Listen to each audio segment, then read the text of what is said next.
A strong relationship between solar cycle length and temperature is seen in other data sets. This is a figure from a 1996 paper by Butler and Johnson of the Amara Observatory.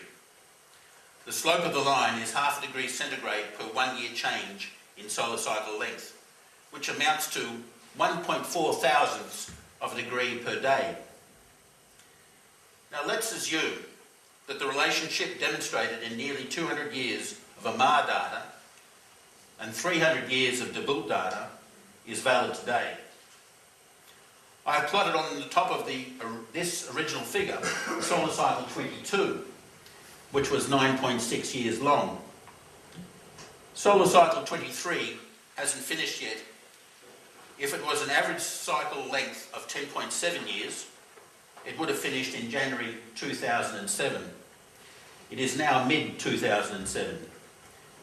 As we haven't seen the first sunspot from solar cycle 24 yet, solar cycle 23 will be at least 12 years long. If it is 12 years long, it follows that the temperature at Amara will be 1.2 degrees lower.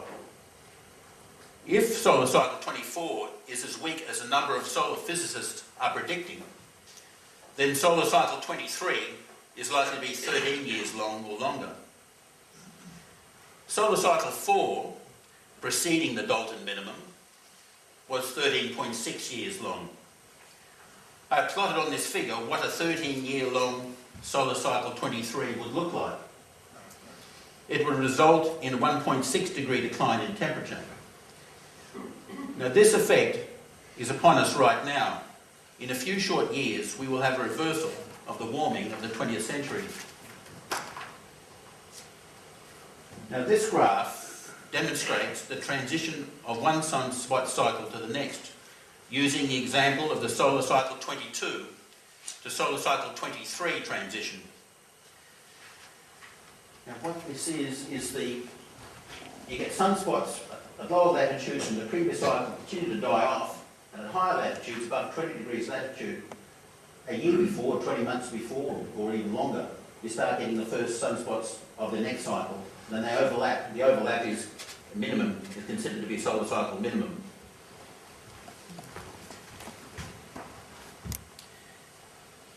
Solar cycle 23 started in May 1996, rising to a peak of 120.9 in April 2000.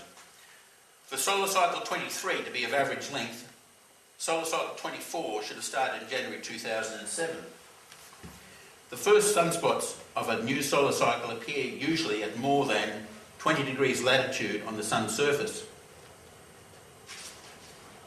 According to the last couple of solar cycles, the first sunspots appear 12 to 20 months prior to the start of the new cycle. Now, apart from a few spotless magnetic dipoles, there have not been any reverse polarity sunspots with a latitude of more than 20 degrees to the date of this presentation. This means that solar cycle 24 is at least 1 year away, or the observational rule is wrong. Large solar cycles usually arrive early and small solar cycles late. If the observational rule regarding the relationship between the first sunspot of the new solar cycle and timing of solar cycle minimum holds, then solar cycle 23 will be at least 12 years long. It also follows that the longer the delay till the month of solar minimum, the weaker the amplitude of solar cycle 24 is likely to be. I said at the beginning of this presentation that you can check up on my prediction of imminent cooling every day. And you can do that thanks to amateur radio enthusiasts. They need an active sun with a lot of solar wind to get long distance propagation. A good amateur radio website is solarcycle24.com. It updates every 6 minutes. By my calculations, every day's delay in the onset of solar cycle 24 will lower the average temperature over that cycle by 1.4 thousandths of a degree centigrade. We have already been delayed by a year, so that will translate to a 0.5 degree centigrade decline. Also, by my calculations, a A 1 ppm increase in atmospheric carbon dioxide increases temperature by 1/1000th of a degree. So it only takes 2 days delay in the onset of solar cycle 24 to offset the increased temperature due to 1 year's emissions of carbon dioxide. Every day's delay until the first sunspots of solar cycle 24 mean that the Earth's climate will be harsher in the second decade of the 21st century. This graph shows the progression of the last 5 cycles. Solar cycles rise much faster than they fall.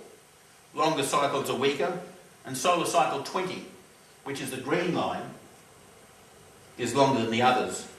This is the solar cycle that caused the 1970s cooling scare. Now this graph is another pointer that we're heading back to the weak solar cycles of the 19th century, with 19th century type winters to accompany them.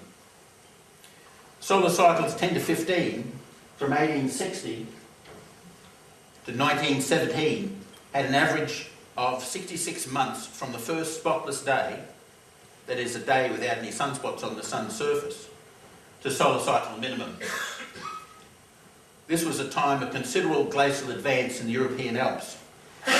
Since then, solar cycles have averaged half that, at 33 months, from first spotless day to solar cycle minimum.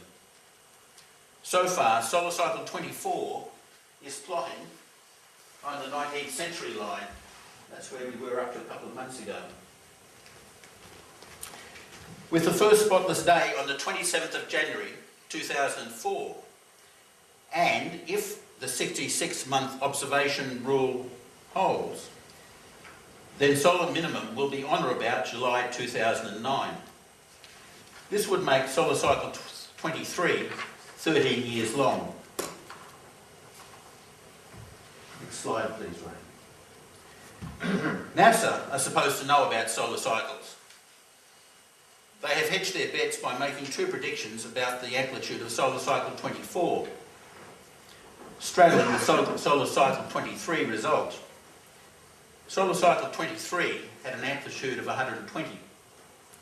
NASA's solar cycle 24 predictions are 140 and 90. I have included this graph because it has NASA stating that the expected signatures of solar cycle minimum have not been seen yet. NASA's solar minimum prediction was wrong when they made it, because to have solar minimum in March 2008 would have required the first sunspot from solar cycle 24 to have been seen by March 2007. Now this is a very significant graph. There are currently more than 24 published predictions of the amplitude of solar cycle 24. I have chosen 7 of these to illustrate the current range of predictions. All of these predictions are by well-regarded researchers. The significance comes from the fact that the highest prediction will result in a temperature some 2 degrees higher than the temperature from the lowest prediction. If the lowest prediction is borne out, this will have a large and negative effect on Canadian grain production, for example, and on all high latitude agricultural production. The experience of the Dalton minimum was that winters were longer and harder, and this effect is with us now.